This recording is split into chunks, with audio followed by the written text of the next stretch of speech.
Today we are going to learn about the blessings of a bad customer. The blessings of a bad customer. And who is the bad customer in the first place? Who is the bad customer? The bad customer is the customer, a client who never tells us the truth, who misbehaves all the time, who made it a point to always come and cause havoc in the office, a client that is impatient, a client that seeks or do things to steal from the company, a client that does everything to put your job into jeopardy, a client that naturally dislikes you.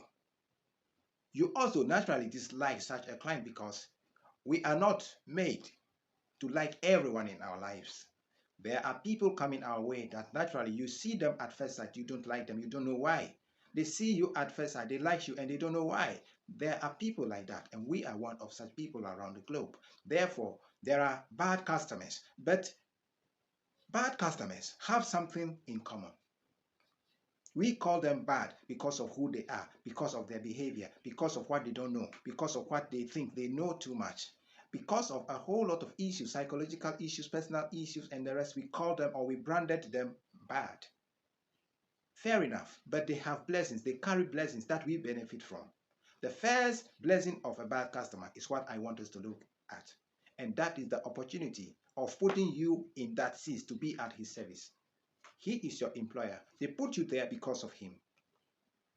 Had it not been because of him, you have been looking for jobs still. So that is the first blessing of a bad customer that every service provider must always and forever remember. They give you the job you are doing. They pay your salary and beyond. Another blessing of a bad customer is this. They give your company something to do. So they contribute to the existence of your company. They brought in the deposit, they buy the product you're selling, they buy or patronize the services you are rendering. Your consultancy, your wholesale, your retail, whatsoever you have on offer. If a bad customer do not buy, just as the good customer will buy, you will get nothing.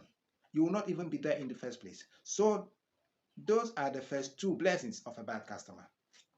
The massive blessings actually of bad customers come from their misbehavior, their impatience, their weaknesses. That is triggering our awareness of how bad our own behavior or character or things may falter. So when a bad customer comes to you, a professional banker, a professional will learn how to augment his standard, his service, his behavior.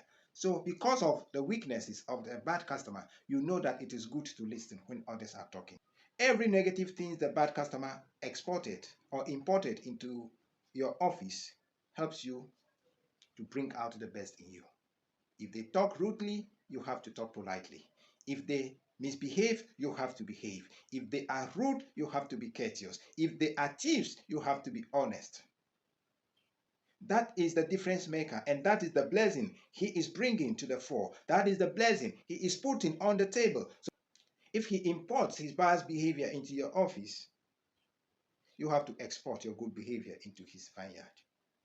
It's the other way around. You can't say that because he is bad, so you also be bad. You can never say that because he is a bad customer, you will be a bad service provider. You'll be fired. Because you know the consequences of you trying to be like a bad customer, you will rather be good and he will rather be bad. But the good thing is his weaknesses strengthen you. His insults granted you enough tolerance. His misbehavior caused you to behave. His failure caused you to win. He is a blessing in disguise. He is teaching you that I cannot do this. So you are aware that, oh, at least I can be this patient. I can do this. I can do that. I can tolerate it. I can listen. I can do A, B, C, and D. So if we take a closer look at all these things, it is clear that the bad customer rather empowers us more than the good ones. The good ones don't bring out the values in us because they are already good to us. So we give them the standard value. That is not exceptional, but it's the service excellence we're talking about. Excellence is going the extra mile. And so if the customer comes and gives you problem and you were able to handle him correctly as a professional, you are delivering excellence. And I call that strength because the customer is coming to hit you below the belt, and you've got to uplift him above the snake line. I am saying the customer will not do the right things all the time, and the customer will not be so good all the time. And the bad things customers do reveal and show us how good we can become. They bring out the best part of us. They bring out the values that are hidden from within. They awaken the giants from within. So if a bad customer can bring the laurels out of us, they are blessings in disguise. Therefore, the blessings of a bad customer is the deposit, the money he used to buy from your company, his bad behavior that teaches you how best you can behave, or that teaches you how you can bring out the best values in you, and that helps you to be more professional, more powerful, more reserved, more appreciable in any way.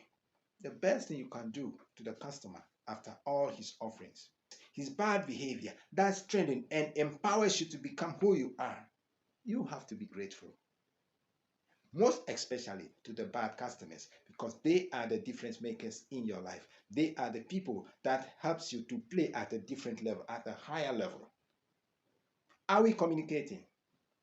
This is the customer service counter. See you on the next one.